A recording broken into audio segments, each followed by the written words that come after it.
The show exclusively known as the voice of the Arizona Cardinals fan club, the Bird Gang. Fitzgerald inside the 30, the 20, it's over. It's insane. Now with your host, Earl Burnett, a.k.a. Casual E. Bird Gang on 3, 1, 2, 3. Friday!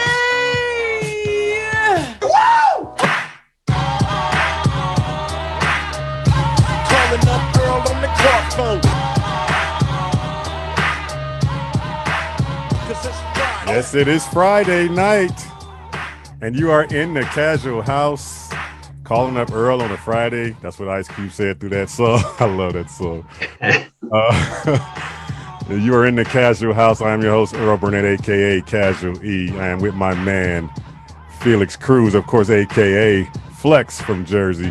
And this is what we do on Friday nights. This is what we do in the Casual House. The hottest radio station going right now on the web right now, internet radio station, KSRN.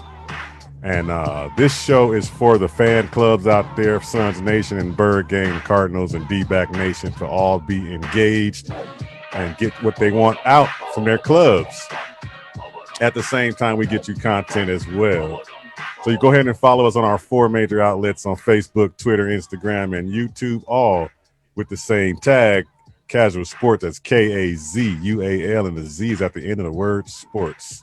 Don't forget also to download our mobile apps from Android and iOS from our website, www.ksrnaz.com. You can get this show at your beck and call anytime you want, and any other shows that are on the network as well. So also we got some articles that go up there. My man Sean still runs that thing down there and does a hell of a job with the website. So, and also he's one of the writers, of course, that writes some of the content that goes up for the articles. So check us out, www.ksrnaz.com. And of course, like I said, my man Flex is in the house. What's up, my man? What up, Easy? What up, E? Hey, you know, I'm changing your name like every show, man. I'm just digging it, bro. Casual Earl, you know, they got Easy E. I got you at Easy AZ, man. You know, you the AZ version of Easy E, baby. Actually, you got to leave the easy part out because that's the guy you're gonna be with tomorrow. That's my man Ed Smith. They call him Easy. Oh, okay. I gotta leave that one out then. Okay. Yeah, we doing good, man. Doing good, brother. We got 70 degrees out here on the East Coast, man. So finally getting some good weather, man. Had a nice day. It was freaking raining down here, believe it or not. Really? Yeah. I mean, it's been kind of weird weather down here lately, man. Actually, to be honest, it's been all over the place. Raining some days, really windy other days, but that heat's coming. So it starts getting when that heat starts to come. So right. Eventually, we're gonna be with the AC on, trapped in the house, man, trying to stay cool. But, I hear that, man. It's better than being trapped in snow, man. So I'll take that any day of the week, brother. I mean, you know what, though? It's easier to get warm than it is to get cool. That's facts. That's 100% facts. I can't lie about that, bro. Right. But we're going to go ahead and get into what's going on. It's a lot to talk about, man. Let's go and see what's going on in this world of sports and what we talk about in the Casual House. What's going on? Yeah, what's going on? In the Casual House. Well, there's a lot going on we can talk about, but we're going to start with some extensions. Some quarterbacks are signing in the NFL right now. We got my man Tom Brady with an extension. Apparently, it looked like a 4-year extension that would keep him in his 50s going down, but actually it turns out that it ends up somewhere where it voids out to end up a 1-year extension pretty much. So anyway, it saved the Bucs $19 million. So they're going to try to go ahead and do what they have to do to keep that team together, because that team, in my opinion, at the first started to gel just right at playoff time. So they really got together, just gelled, and they won a Super Bowl.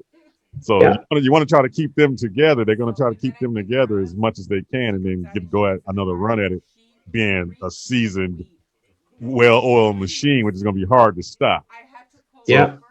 So they freed up some money. I think that's they freed up that money, you know, to get Shaq Barrett to get back in there because that's one of the main guys that they're going to be having to pay a lot of money to. So yes, sir. Yes, sir. $19 million. I'm pretty sure you're going to open up and get some money. What about guys like Dominican Sue and that whole team? You think they can keep that team together? Because I don't know. It's hard in this free agency right now, like you said, with the cap going where right now. Hey, you know what, man? Listen, this is Tom Brady. This is the epitome of Tom Brady, man. This is why he got all those rings, because he knows how to get in where he fits in, and he's always taking these team-friendly contracts. He did that his whole career in New England, and now he's starting to do it now. Right. Already got a ring with Tampa, and he's saying, you know what? I'm in it for the rings. I'm not in it for the money. So we'll do this bogus, glorified 4-year deal, whatever you want to call it. At the end of the day, it's a glorified 1-year deal, pays him some money, frees up $19 million. You probably bring Shaq Barrett back. Right. And Dominican Sue, depending on what he wants, is going to be a little close. But the reality is, though, is that this team, I think they've got people around this team that have made a lot of money already. Oh, yeah. You know what I'm saying? And Dominican Sue's made a lot of money already. Yeah, them dudes win rings. He's like, I'll take less to come back. You know, a lot of these people doing that. Yeah, so. There you go. So it's about, they got the guys at the time of their careers where the ring is more important than the money. Right. They've made a lot of money. And so I think they're gonna try to get as much as they can under the cap. And then they franchised Chris Godwin. So that was huge. That was to be expected. Yes. Yeah. He's a beast, man. I love Godwin. I think he's one of the most underrated wide receivers in the league. So, Tom Brady doing Tom Brady things. And guess what? We'll probably be here 12 months now talking about Tom Brady got another one. I would not be surprised. But is anybody? Are you or anybody else out there getting fatigue on this Tom Brady winning championships? I mean, you can't overlook what this dude has done, man. I mean, I was one of those guys that was always challenging him being the GOAT because you can't just call this dude the best football player to ever play. I mean, there's people that got more athleticism and quarterbacks that got better arms and better all kinds of stuff. But this dude's just, with the stats and all the things that he has done numbers wise, you can't dispute it. It is what it is. When he won that ring this year, I just had to get to my TV and go, you know what? I tip my hat to this dude. This dude is actually the GOAT. Yeah, man. So, yeah, I mean, you know what? I was with you. I used to be that guy debating and saying, Tom Brady got the rings, but he'll never have the actual skill that Aaron Rodgers got. Right. He'll never have, you know what I'm saying? I've seen guys Pat Mahomes.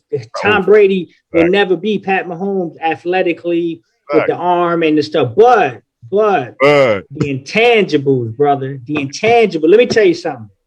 When I read that story, that Tom Brady was texting the entire offensive team at 6 a.m. every morning saying, we're going to win a championship this year. He sent them a text every day to the I'm sorry, I may be understanding. I think it was 5 a.m. 5 a.m. every morning. They received a text from Tom Brady. Hey, guys, good morning. I love you. Let's work hard. We're going to win a Super Bowl. I mean, every morning. So, that guy's got the intangibles. And I'm going to tell you what, I would have bet the house that they were not going to win this year. I saw that team all regular season. And I'm like, at the beginning, I was like, yeah, there's no way. No way. Already win a championship in the first year. You got to fail once at least. Right. And then they didn't look good. I mean, they were playing a little bit. Yeah, they were struggling. I'm like, this team ain't winning the Super Bowl. Tom, you tripping. And then last few weeks of the season and going into that playoff run, they looked unstoppable. I'm like, wait a minute, now they gelling. Yeah. And you know what it is too, E, without being too long-winded, man, Tom Brady, this is, I think, what actually makes him the GOAT, is that I think he's mastered the science of turning it on and turning it off. I think there's guys that, and you always hear that around sports. You just can't hit the switch. You can't turn it on and off, right? You just can't. Now, that guy has mastered that. I think that guy is at a point in his career where the regular season means nothing to him. And he's just holding things in the tank, and he just knows when to hit the switch up and say, okay, I'm going to do Tom Brady things now. And he saved it for the playoffs. And He looked like the best quarterback on planet Earth. So, I mean, that's shout out to my boy Tom, man. That's a good point because you're right. He probably didn't care about the regular season because he knew the regular season was going to be trying to learn this new team. Exactly. In his head, he probably like, as long as we get to the playoffs. Exactly. And they gave me an extra spot this year. I got 7 spots instead of 6. Oh, we Gucci. We Gucci. Man. Yeah. So that's what I think he was. I don't want to spend more time on it too, but I was that dude that was challenging. You know, like I said, his athleticism and all that stuff. And at the same time, I was also throwing in the mix. I thought for sure that he was just a system quarterback made by Belichick's system. Yeah. I thought he just yielded all his success from Belichick's system. Take Belichick's system away, and I thought he was just going to be a mediocre quarter. Nope. Right. But then again, it's almost the same system because BA kind of leaned a little bit to help him and stay in that system a little bit. Not all. He sure did. He sure did. They kind of put a little bit of that system in there and then added his together and kind of meshed it together. But props to Brady, though. He did both systems. He flourished in both systems, man. I thought he was a sure Belichick man, system-wise. I did too, bro. I wish we were doing this show 6 months ago because I said exactly that. 6 months ago, I was like, yo, listen, that dude's been in the same system 20 years. I got to see him do somewhere else. That's what I said. I thought Belichick was really the GOAT. But, yeah, we learned different this year, bro.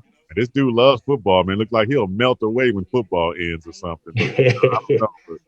Another guy signed another deal today, Cam Newton. This is unexpected. This is unexpected to me. Yeah. Did not expect the Patriots to re-sign Cam Newton. Now they got him another 1-year deal. What's up with that? Did you expect? I know you didn't expect that, right? I didn't, brother. And I'm out here on the East Coast, and I followed them. My son is a diehard Patriot fan, so I'm on the Patriot beat all the time, man. And I didn't see it coming, man. But you know what? This is a sign of the times we're in the NFL, with the cap going down, and the situation with free agency and how everything is playing out this year. The Patriots just sat down in the office and said, "Yo, we don't have a better option. we got to get Superman some money and hope that he's still Superman because there's no better option. You ain't going to the kid from Auburn. I mean, that backup, well, I forget his name, man. Backup quarterback from Auburn, but he ain't it, man. You ain't going to a backup quarterback. So, I was surprised. He got a little bit of bread. I'm happy for Cam, though, man. I'm happy for him. They got an incentive deal that's going to help him make a little bit more than he was making last year because they kind of a little more incentive. I think he can make up to $14 million. They're saying, right? So like the 14, 6 of that is like something like incentives and all this stuff. Yeah.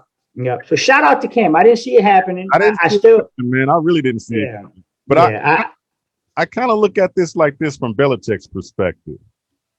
Belichick was probably intrigued by Cam Newton's running style because look, last year that's something the Patriots had. And when you look at where the NFL is, all these running quarterbacks and all this stuff, Belichick knows that he can do some things with that running game. Because when Cam first before he got COVID, he was balling. Absolutely. And Belichick was using him like a running back almost on short yards. Absolutely. So I think that he's intrigued by that. I don't think he wants to give that up because that gave them an advantage in a lot of places. Hey, E, what did I mean? I don't have it in front of me, man. But if I'm right, I think what they 9-7. They finished 9-7, 8-8, 7-9. Oh, 7-9. Okay, 7-9. They were 7-9, bro. And here's the thing: finished at 500 and could have made the playoffs, but here's the irony of that. So they were 7-9. There were 4 games that went down to the last possession with that football team. Exactly. And 2 straight weeks that they lost on the goal line. That's true. And then the last. That's right. Yes. Seattle, and then the last. Right. Yeah. Cam couldn't get in on the goal line, and then the last week they had that game in the bag, and Cam fumbled on the winning drive. Hey. So you're talking about 3 or 4 games that the Patriots. The Jets game and the Seattle. Yes. You're talking about 3-4 games that could have easily went their way, and now you're talking about instead of 7-9, you're talking about 10. A 10-win team. And so they were closer than they think. That run game is impressive. They run it down your throat. The backup I was talking about was Jarrett Stidham out of Auburn. They're not going to Jarrett. They knew they had to get Cam back. So I just think that team is missing a primetime wide receiver, man. They can get Cam a primetime wide receiver and keep running that system they'll find a way to run into 9-10 wins, man, and then you never know what can happen, man. So yeah, for me, I'm kind of disappointed when you say that. When you say they need a good receiver, because I covered ASU. I know you did. I know you did. ASU all the years that N'Keal Harry was down there, and I thought for sure he was a surefire star in the league, man. I thought he was a surefire star in this league. And it's so disappointing. And I know it's probably got a lot to do with how they're using him. And I don't know, but this dude is talented. N'Keal Harry's a beast, bro. Things that I'm like, oh, he gotta be the next star in this league. Yeah. You know what? When they drafted him, now they're shopping him. I'm hearing there's some words. They're shopping him. Yeah, that's what I'm hearing too, man. Listen, when they drafted him out of ASU, I was thrilled. I thought they got the steal of the draft.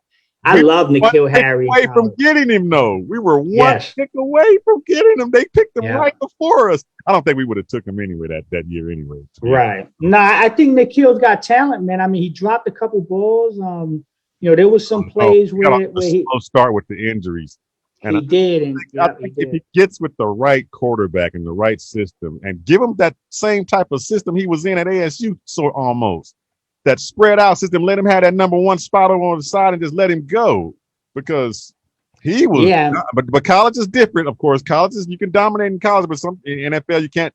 You got to be top tier to dominate like that in NFL. But I think he's top tier if he can get with the right team. Nah, he's got all the tools, just like Brandon Ayuk. Man, they got all the tools, bro. They got all the tools, bro. They got all the tools. Coming out there, my dude Frank Darby gonna be just as good. He gonna be another one. Y'all becoming wide receiver. You over there, man. Y'all breeding some studs out there, man. And I love him, man. But yeah, I mean, he's a talented kid, man. You just got to get it all between, put the whole package together. If I can say one last thing about that's N'Keal Harry, it's very reminiscent of a guy like Laquan Treadwell out of Ole Miss. That kid was an absolute stud coming out of college.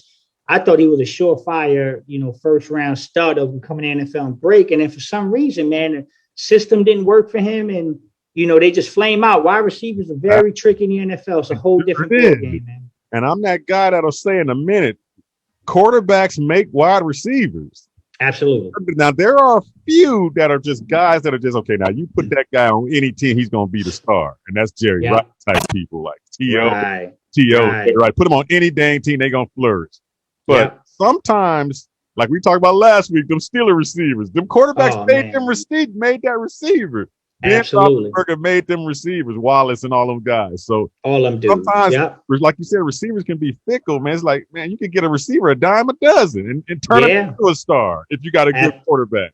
Absolutely. I mean, look at listen, there's so many. Look at the difference between a guy like Ruggs this year and CeeDee Lamb. Right. And then look at what my boy Justin Jefferson did in Minnesota. Right. Perfect. So and when you look at the difference, they had a steady quarterback. I'm not a big Kirk Cousins fan, but I mean the guy throws for 4,000 yards every year, and he's 30-10 touchdown interception ratio. So CeeDee Lamb didn't have anybody throwing to him. So guess what? Right. Like you said, quarterbacks a lot of the time dictate how the wide receivers are going to rock. Another guy I like is Jalen Reagor, the kid from that Philadelphia guy. Man, that dude get the right quarterback to that kid, he's going to be dangerous. Exactly. But Philly didn't have anybody this year, so he had some injuries. But I agree with you, brother. Yeah. So also we can talk about what else is going on in the NFL. Of course, like we talked about last week, we already know that the salary cap is set at one. We didn't know the exact number, but now we know it's 182.5 is set. Yeah. Down like 8% of what it was. And so now teams, like we said, going to be scrambling, and they already are scrambling right now to get under that cap. And it's going to be a lot of veterans, like we said, get let go. And we are looking at that, a lot of veterans. I mean, guys, you would not think of getting let go or trying to get let go and then saying, come back on a cheaper deal. But some of these guys are going somewhere else and try to get to a team and try to chase that ring or whatever it is. But man, these deals. Hey, I'm gonna tell you a guy y'all need to. I don't think y'all can get him. I don't think y'all can afford him. Y'all need O-line help. Okay. Yeah. You're probably thinking the same guy I'm finna say we should go get, but everybody's saying he's injured right now. But I don't know. Who you speaking on? Tell Eric me. Fisher from the Chiefs. Oh yeah, I love Fisher. Now I'm actually talking about someone else though. Who's that? So check this out. He was a top 5 offensive tackle as far as PFF this year, Pro Football Focus ranking. And the Vikings just cut him. I mean, Riley Reef just got cut. Got him. My next guy on my list. Yeah, there you go. Riley Reef. Riley Reef had a fantastic year. In the freaking league. One of the best in the league. Top 5 as far as PFF. Doesn't he play left tackle though? Because we got left tackle. DJ already, so there's no way we're gonna get rid of DJ. Right. That's facts. But DJ's gotten better. So, but that Riley Reef ain't no joke, man. It's man. Yo, left tackle. I mean, when you cutting top 5 left tackles, you know the cap is a situation, brother. Situation dire. It's hard to find those, man. So he's out there. So there's a lot of cap casualties, man. Eric Fisher get cut, and I was like, okay, I know he got hurt, but damn. That dude he made the Chiefs as far as that line, keeping Mahomes safe, keeping Mahomes protected. He was good. He's good. Now somebody's gonna pick him up and get a good somebody gonna get. There's gonna be a lot of cap casualties, man. And the key is to sit back and wait, though. You said Riley Reef saved the Vikings $11 million. So now you look at the price tags. That's where you go. Okay, now you can understand these teams starting to throw some of this out there because the price tags are too steep. Correct. Who else? The Titans got rid of 2 corners that the Cardinals can look at. Kenny Vaccaro and Malcolm Butler, both 2 good corners. That was 2 good corners, and you need them. Everybody needs them corners. It's like they saved them over $15 million. So it's like, man, this is really a bad situation. And now I ask myself, and I ask you this: with all the stars that are getting released, or veterans, I should say, getting released and going all over the place, the football is going to get a little bit kind of trickled watered down this year coming up, right? Is it going to absolutely be again? Or is it going to be, if you put the right guy on your team, you could be that front runner. Yeah, you know what I think this happens? I think this actually helps the balance of competitive power in the league. Good point. Because I think what it does is, like, I'll give you another example, a guy that I know, and I'm speaking on a lot of these guys because I got a lot of intel on this situation. But a guy like Anthony Barr, okay, Anthony Barr is a Pro Bowl outside linebacker. Yep. Okay, he's probably going to get cut by the Vikings, and normally that's a $12 to $14 million a year guy. I'm hearing from my people he'd be lucky to get $6 million on this market. So now you're talking about getting a $14 million linebacker for 6 cuts. All these guys gonna get like chopped in half pay cuts. Yeah. And they're gonna end up balancing out a lot of the league. So don't be surprised this year if you see a more competitive league and teams that you didn't expect to be good all of a sudden get some of these bargain deals. And you know how it is, man. 1 or 2 players shift the balance of power in the NFL, man, real quick. This is true. Yeah. So it's gonna be interesting. I think it's gonna be a very interesting year this year. Yeah, a lot of guys got released. Just to name a few we already seen. We just talked about Riley Reef and Eric Fisher, Kenny Vaccaro, Malcolm Butler, but Janoris Jenkins from the Saints, John Brown from the Bills. I thought he was cemented there. Yeah, and he can help y'all too. He can come back. Hey, need to pass the guy on the top, and that's Johnny Brown. Yeah. Another corner that got released too is AJ Bouye, and I thought. Another guy that was a stud. He was on top of his game. He was, man, him and what's the guy on the Jacksonville. Ramsey. Oh, man. Best corners in the league, man. But Dynamite. Shut down nation over there. Yeah, I don't know, man. This is going to be a freak show when this thing open up on Wednesday. It's going to be crazy. Oh, we're going to be busy. But here's another story we can talk about that we're going to talk about that's not getting a lot of run right now. It's a Major League Baseball story that I just read today that was kind of interesting. I was kind of wondering what happened to freaking Yasiel Puig. Yasiel Puig, man, that guy. And then I started running. I said, oh, damn, I didn't know this. I didn't know he was going through some stuff. He's going through a situation right now where they got some sexual assault charges allegations on him right now. Yasiel's got so much talent, bro. Got so much talent. He's like a basket case up here a little bit. But between the ears, brother. That's the problem. That's your Earl. That's the problem. This kid his issues has always been between the ears, man. If he can put it together between the ears and stay out of trouble and get out of the limelight. He likes the limelight, man. He likes Hollywood, man. And you just said that right on time. Yeah, he got the allegations came from him groping a lady in the Staples Center at a Laker game. I mean, yeah, dude. I mean, listen, I don't like to accuse because I don't know anything, but I'm telling you, man. I don't know either. But I feel you. Just fits the bill, though. You can look at his personality and just look at him and go, that dude, that fits the bill. I'm not going to say fits the bill. No, but it fits the bill, man. But a lot of these teams, he's a good talent, but a lot of these teams don't want the headache.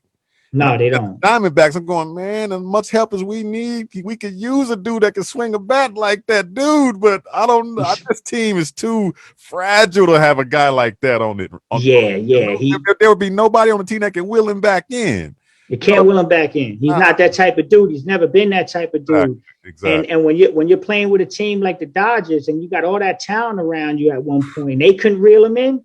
No way they're gonna win. I mean, listen, man, unfortunately, I think this is gonna be a sad ending to Yasiel Puig's story, man. I don't think this is gonna be the ending, but I think in time we're gonna look back and look at that kid and we're gonna be like, man, that kid didn't get anywhere near the potential or the reach of talent that he couldn't got it to, man. Yasiel Puig is sad. He's only 30 years old. I mean, he's not like he's over the hill. He's only 30 years old. I mean, he hasn't played almost for 2 years now. He didn't play. He didn't play in the shortened season. Last time he was in a uniform was 2019 with the Cleveland Indians, I believe. That's correct. When he got traded there, so I'm like, man, if this dude could ever get his head just screwed on just halfway straight. Right. He could go back and make a lot of money somewhere and perform, and 1 year perform, get his stats, and perform and make some money down the line. But I don't know. I don't know if he'll play again. I don't know. I'm going to give him a shot. Some team that needs some real desperate help going to give him a shot. But, I mean, he's got the talent to still get some. He'll get some work. But yeah, man, I just don't see it. I'm with you, man. I think this is to walk like a duck and quack like a dinosaur. And we don't cover much baseball on here, but what's your quick take about the D-backs? I know they're going to be last in that division, or they, what do you think? Listen. I'm always optimistic about the D-backs, and they always tend to make me feel. Yeah, they always make me feel good at the beginning, and I start to think, okay, we might have something here. Yep. And then the little things start to fall apart. Whether it's the bullpen, whether it's just fielding, everyday infielders can't make plays, and it's just it's Arizona Diamondbacks for you, man. That's what man. And they go out and they go get pitching. And that's the thing. In that division, you got to pitch, man. You got to pitch. Right. You got to pitch in that division. You got to have depth. You got to have at least 3 to 4 good arms. Your bullpen has to be legit. You can't have closers blowing games at the end. And so, I mean, I don't think there is – I do think there's talent. I do think that they're not as bad as people portray them to be. But I think that they have to play. I mean, this is cliche-ish, man. But right. They have to almost play perfect baseball to get the outcome they want, man. Because they don't have the talent like the Yankees and the Dodgers. Yeah, they better start beating all the teams outside the division because the teams in that give them a hard time. And hopefully we get Mad Bum back to somewhat of his old form, and that should be some help. But I know. I don't see them doing that. Was a disappointment last year too. Yeah, exactly. Disappointment. But listening to the Kazual Sportz Show, my man Flex from Jersey, Earl Burnett.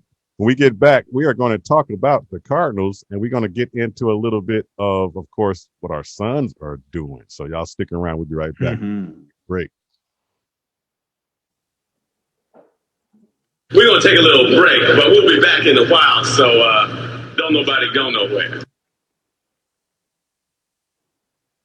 This is the sound of a racing heart. It's beating a little faster because it belongs to a young child. But this child isn't in the middle of a close soccer game or playing with her puppy in the yard. Her heart is racing because she's just been told she has to move foster homes again. Change a child's story. There's a child waiting for a volunteer like you. Learn how you can help at casaforchildren.org. Got a big painting project you've been putting off because you don't think you can afford it? Well, it's time to call the team at Customer First Solutions. Customer First is your one-stop shop for all home repairs, from full interior and exterior painting to handyman services, drywall repair, electrical, and plumbing. Customer First has the most competitive prices in the Valley. Your flat rate quote is based on the square footage of your home, and that includes wall repair. All Customer First technicians are licensed, bonded, and fully background checked for your assurance. Call or text Customer First Solutions at 480-877-0255 for your free quote. Customer First Solutions, where our customers and their homes are our first priority. Have you heard the good news? Did you hear the news? I didn't hear the news. Did you hear the news? Did you hear the news? No, maybe you heard the news. Did you hear the news? Who did hear the news? Cardinals adding JJ. What? $50 million? What? Do y'all realize what this means? What's that? The playoffs. KSRN family, welcome JJ Watt to the Bird Game. You're listening to KSRN, Kazual Sportz Radio Network. KSRN, the exclusive voice for all fan clubs and the community.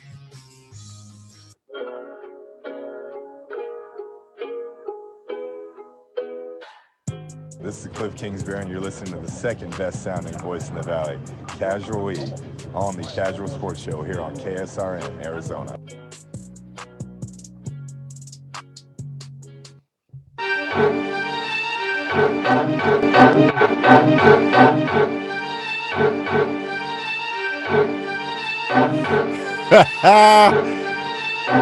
Oh yeah, you know it's gonna hit. Yeah, you know that's East Coast, baby. Yeah.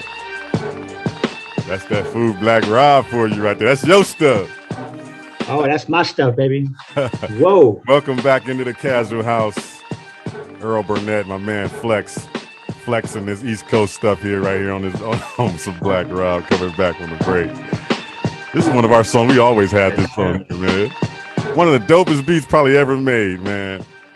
But anyway. Fire, bro. That's church. That's church, brother. All right. Hey, we can let that roll all night, but yeah. Oh, that's fine. I wanna do something real quick. There's a lot of rumors going around, swirling around our Suns, and I know you already know because you're doing the inside stuff and you seeing it, you hearing it, and I'm pretty sure you roll your eyes like that. They letting this stuff keep going, but we're gonna roll with the rumor thing going right now. Hold on a second.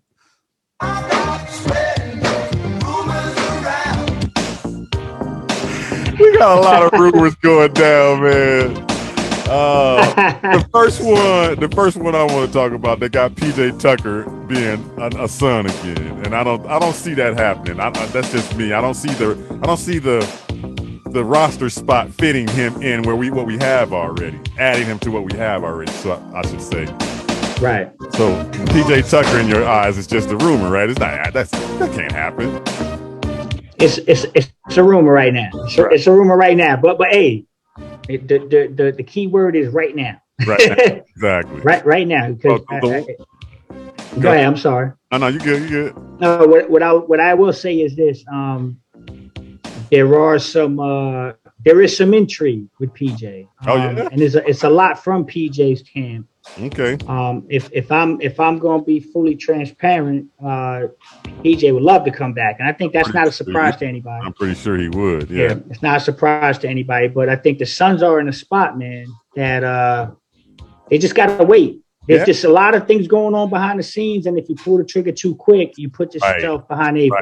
Yeah, put yourself behind the eight ball financially too. Exactly. Here's the one that gets me, that the rumorville with LaMarcus Aldridge. Okay. Now this dude had his chance to be a Sun and chose the Spurs, and we ain't gonna go there. But yeah. But the Spurs have already announced that they're not gonna bring him back, but they have not bought him out yet. They're trying to trade. Yeah. And there's no way the Suns are gonna trade for him. But if he gets bought out, I mean, you gotta be in the mix, right? Yes, sir. Listen, I can tell you emphatically. Here's what I can tell you emphatically from my contacts and my sources. The Suns will not trade for LaMarcus Aldridge. Okay.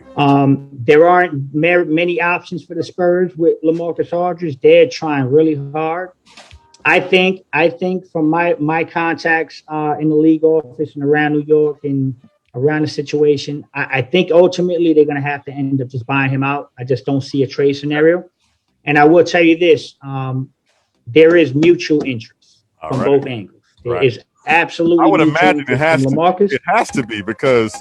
Yeah. I mean, I hear a lot of speculation. There's a lot of teams that are waiting for him to get bought out.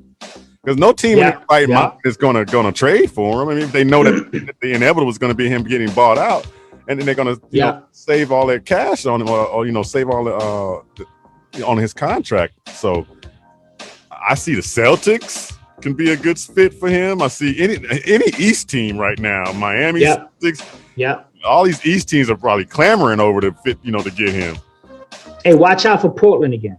Yeah, exactly. Yeah, he can return to Portland again. Exactly. Watch out for Portland again. Exactly. The Suns are definitely in the mix, but I'm telling you what, without sacrificing my sources and my contacts on this one.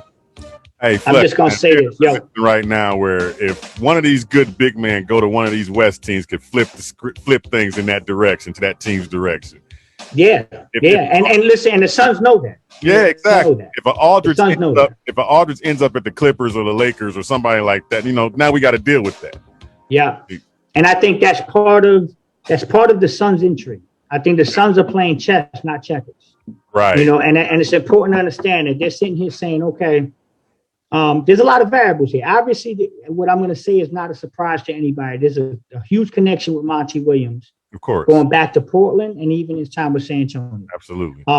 LaMarcus, the problem with LaMarcus is this is really what the issue is. Mm-hmm. The issue is, does he still value himself as a starter in the league? You know, the Suns are basically putting the line in the sand and saying, hey, we got a good thing here. Now, if you want to come here and play a role and be an insurance policy and do the right thing and be the new Frank Kaminsky, right. You know, we're cool with that. But if you expect to come here and go right into the starting lineup or ruffle the feathers, then you can go somewhere else with that, because the reality is he can't deep forwards anymore. Well, the truth be told, he's not the same player anyway. So I don't think he can't be expecting starting minutes, because he's not the same player. I mean, not the same player. We know he's not. We know he's not a high fly act like Griffin or somebody like that. He's always been, you know, under the rim anyway. I mean, he's been a good perimeter type shooter, good in the post, good. You know, he used to be an okay defender, but now he's kind of lost that. He's going to need help, you know, with another big man that can help him in the. You know, to I mean, he's a center right now. At the end of the day, he's basically a center. He used to be a power forward, wasn't he? He used to be a power forward, and now the way the NBA is going, he's more of a backup. Like, think about Dario, right? We play Dario at the center spot. Yeah, and that's kind of where LaMarcus would fit in. Exactly. If he came to Phoenix, he would be an insurance policy for Dario. He would come in off the bench and back up Ayton. Right. And bring a little veteran leadership. But there's some more intriguing names. I'm sure you can spit some out. But I like Aldridge also too, because I think he also fits the pace that the Suns are playing. Exactly. It's that because perfectly. Monty runs that Spurs system, man. Right. That's what we run. So it's tailor-made. That's why I said you're right. We do kind of resemble them a little bit, when the ball moving and the man moving without the ball. The next thing you know, you got somebody getting an easy basket under the court. That did look like the Spurs. That's San Antonio Spurs basketball. I never really looked at that. And remember, Monty Williams is from the Popovich coaching tree. Now, he went back to San Antonio, learned under Pop, learned under R.C. Buford in the front office, sat down, and he absorbed that San Antonio culture. Right. And then reinvented himself when he came to Phoenix. And so there's a lot of things that Monty has done with the Phoenix Suns that is directly from San Antonio, which is why. If this dude is willing to, like you said, take the back seat and not be a starter, that'd be a perfect fit for them. Sure will. Everything. So sure will. Another guy out there, it's not a big name, but somebody from the G League. Yeah, the kid from Indiana. Elise Johnson. Yes, Elise Johnson. What are you hearing about that? What is that?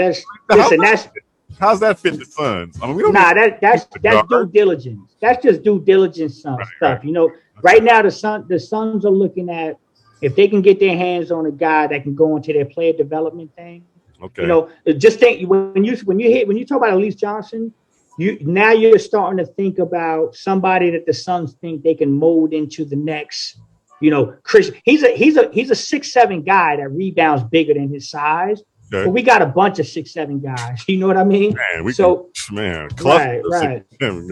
So that, you know, James Jones and the player development with the Suns, they're always going to look at somebody that they think they can mold 2 years down the line. And I tell you what, if I'm being honest, that's a move that is sneaky, because if you're being honest, man, I don't think the Suns want to touch what they got right now. I really don't. I believe that too, and they should touch it, really. Right. They should only add to it and tweak it, but not just revamp it and take some piece out that was really valuable to throw something in there you got to teach again.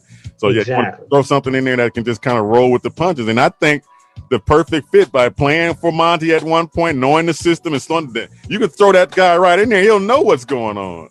And he can work, and he can work with DA, and he can show, you know. I'm going to make a point here. Hear me out here for a second, right? So check this out.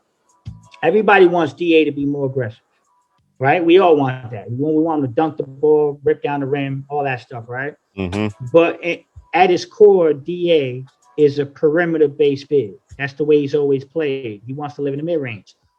There's no better guy than LaMarcus Aldridge if you're going to teach a guy, because LaMarcus Aldridge at one point was one of the highest rated free throw guys in the league. And he was doing that from the mid-range. He can show DA how to get to the line from 12 feet out. You know what I mean? So there's little intricacies about that are intriguing to me. But again, there's so many things going on, E. I'm working the phones, brother. You know, when I know you're going to know, brother. I mean, I know Andre Drummond was another guy out there, but throw me another name. I mean, man, I'm going to tell you this. Last night I was watching that Suns game. We're going to talk about that game next, but in a minute. But last night I was watching that game. I kept screaming, "Let's go get Drummond. Let's get Drummond." I just kept saying, "Let's go get Drummond," because I mean, but then Dario stopped all the madness. Yeah. Because in the fourth quarter, Dario was the center and took over in the paint. And I'm like, okay, absolutely, that's what we needed.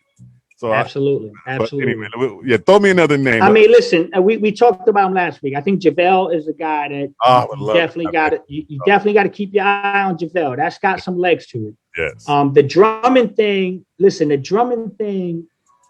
There is a little bit of traction on that, but it's a lot more BS than it is more traction. And the problem there is.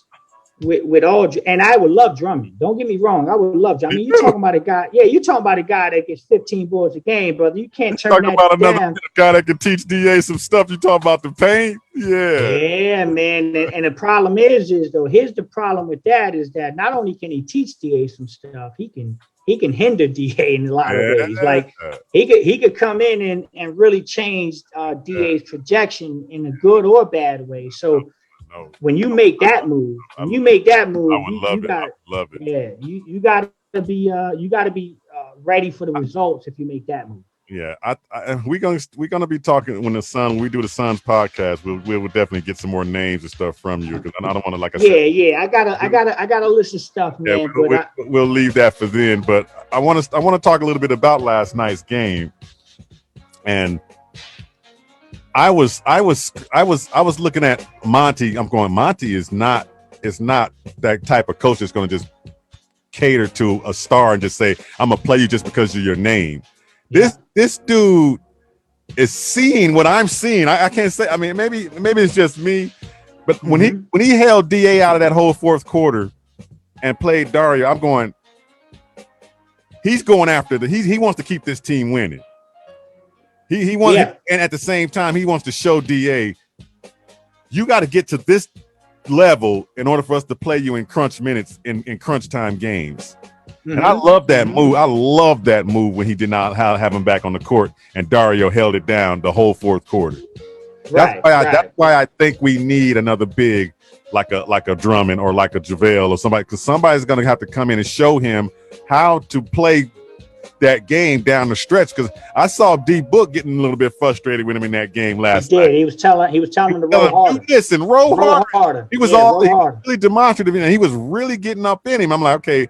And DA, again, to me, looked disinterested in that game last night. Everybody came off a break, I understand, and he came back a little lazy. And he just looked like he didn't feel like playing last night. Yeah, tell me if I'm seeing something wrong. No. You're not. I mean, here's the thing, though, that I like about Monty is that he's going to roll with what's working. Right. Like, he's not going to go back to a starter just because.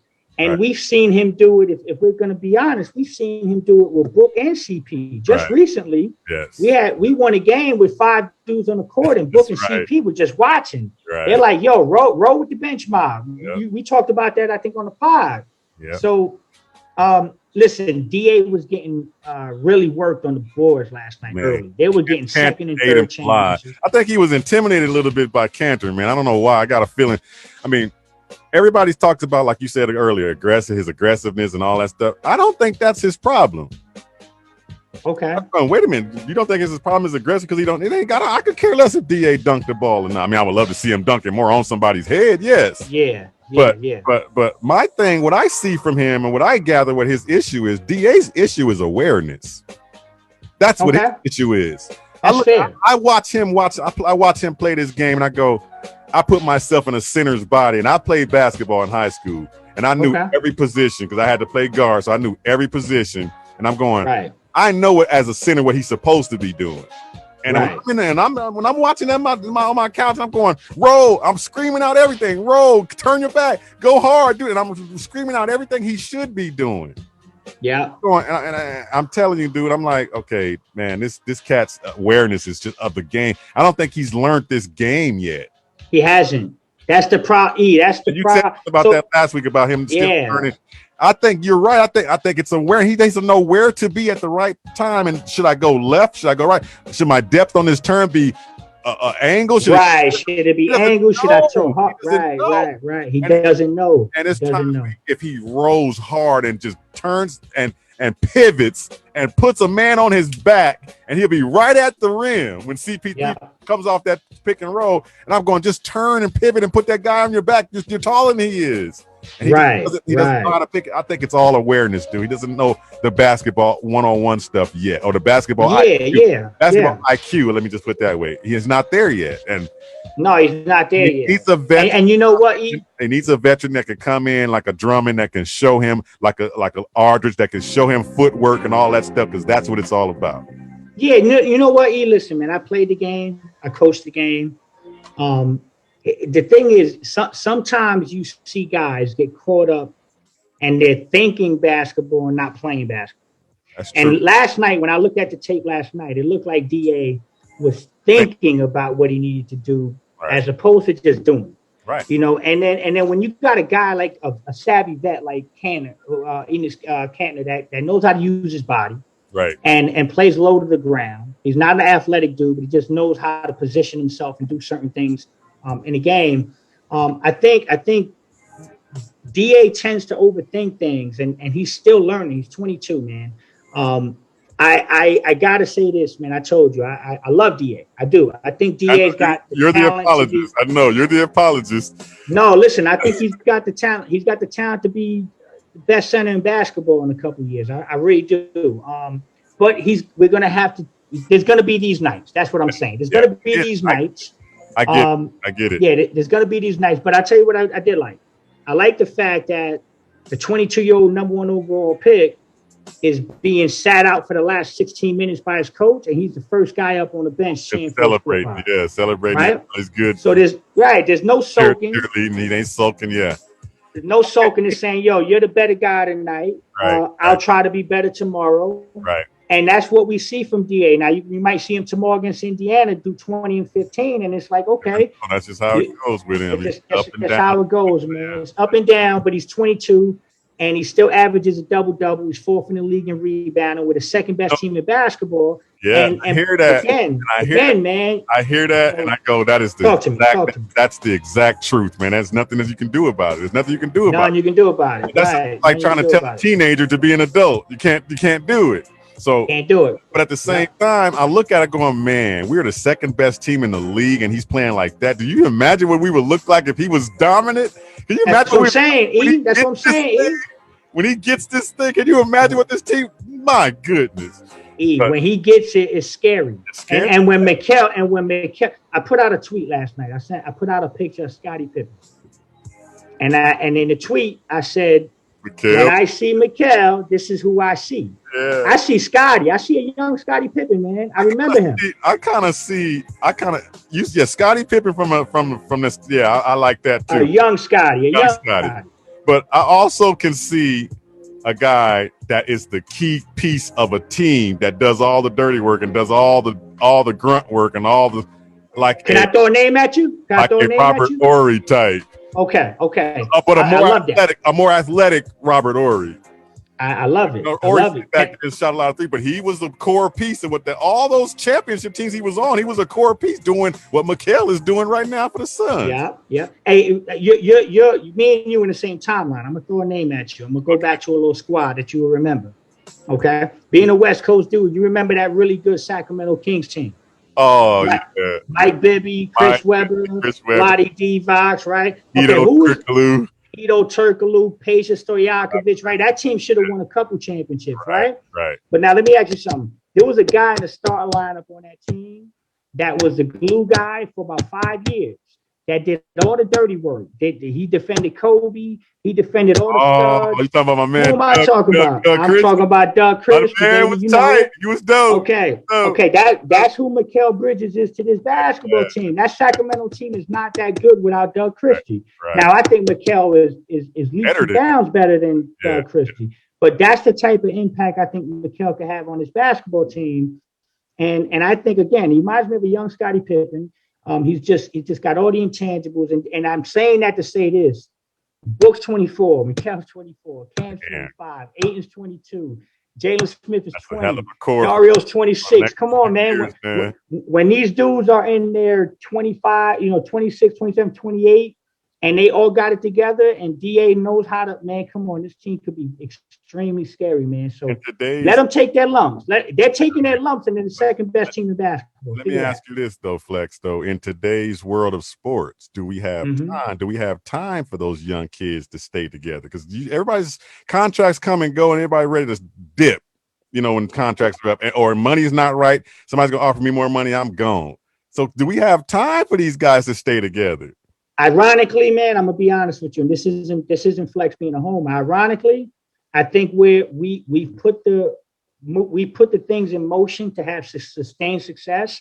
I really do think this team can stay together because Book's locked in. You're gonna have options on Mikel and DA. Right. We just re-signed Dario. Yes. So the answer is yes. I think that we do have the time to let them grow. And the crazy thing is, they've skipped a year, man. Think about this. They went from the bubble, and they were supposed to be a borderline playoff team this year. And they skipped that phase already. Right. They've already skipped the borderline let's get in phase. They went from bubble, we're out, to, we might be the best team in basketball 6 months later. So they skipped the whole phase. And I think because they skipped that phase, you start to realize that, one, you got to attack now. Yeah, you want to be more aggressive now and try to make this year a little bit more, give yourself the best chance this year. Right. But I think that because of that, I do think we have time. I do. I just think this team can be together for a couple years, 3, 4, 5 years. I think that is the window for this basketball team. So we got the time. Okay. Well, we got enough time to do our Sun stuff when we hit on, of course, the podcast for the Believe Suns. But I'm going to shift our last few minutes here onto the Cardinals real quick here. And they made some moves today, of course. Well, two moves actually, bringing Robert Alford back. And I said it when he got cut, they were going to bring him back. I already knew that. They were going to bring him back because that only made sense. I mean, the guy hasn't played for 2 years. You paid him $15 million. He wasn't even on the field, but you got to see what he can do. And then when he was in the camp, he was one of the best players in camp in both camps that he got hurt. Absolutely. Probably one of the best corners that were playing. So they don't want to let him go and not, seeing what they're letting go, because he could go somewhere else and flourish and you'd be like, damn, we had him on our team, so. Exactly. But they're gonna bring him back on a 1-year deal, which I thought was a good move.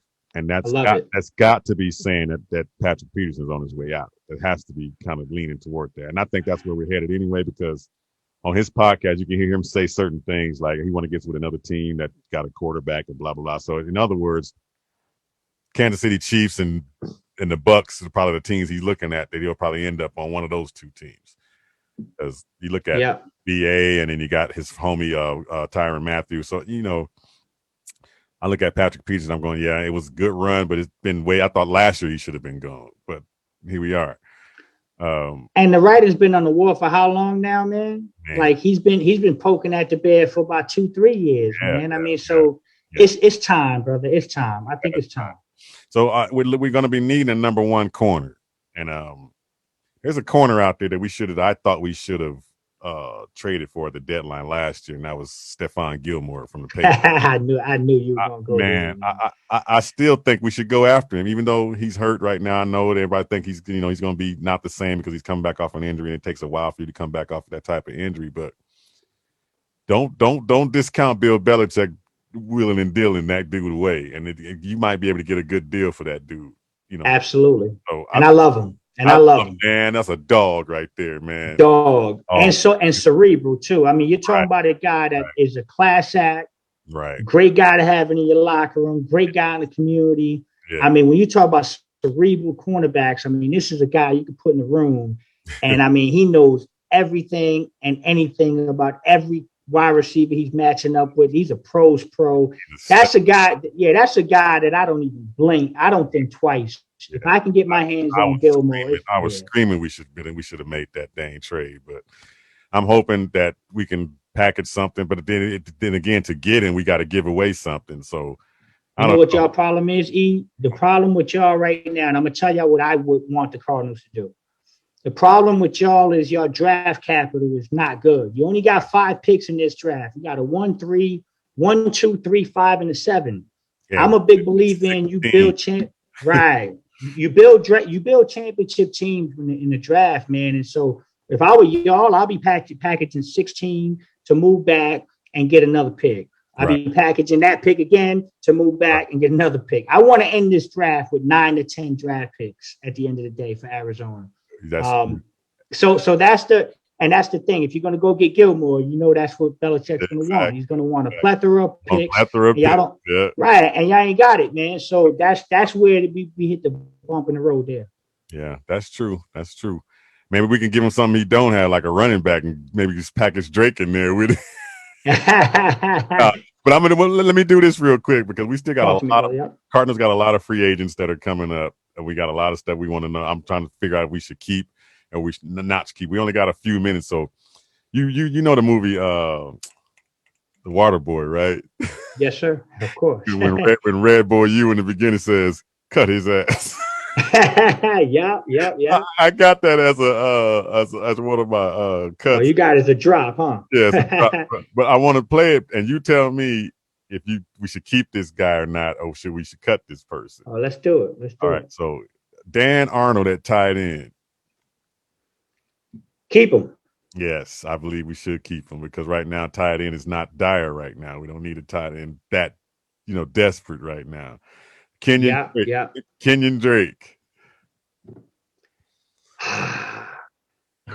Keep him, brother. Keep him at 8.5. I mean, well, here's my thing. How confident are you that you got somebody that's going to be able to do what he does when he's healthy? I'm confident in Chase, man. I really am. I love Chase. I love him. But I mean, if you think I'm not confident in Chase as a every down back 30 carries. I'm confident in Chase as our running back, but we're going to need a bruiser to get the short yardage stuff. So yeah, I don't know.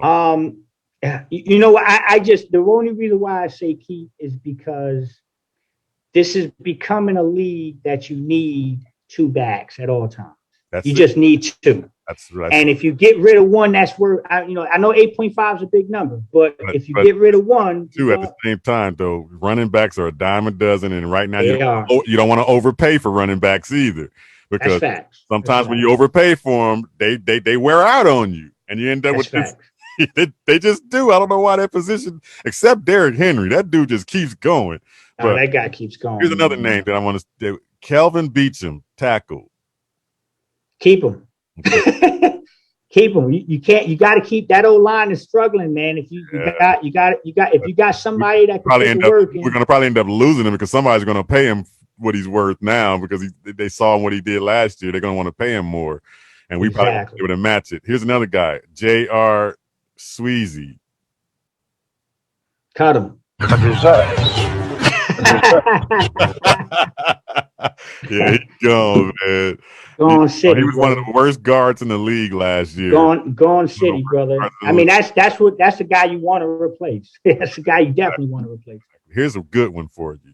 Talk to me. Devondre Campbell at $4 million. Cut him. Right.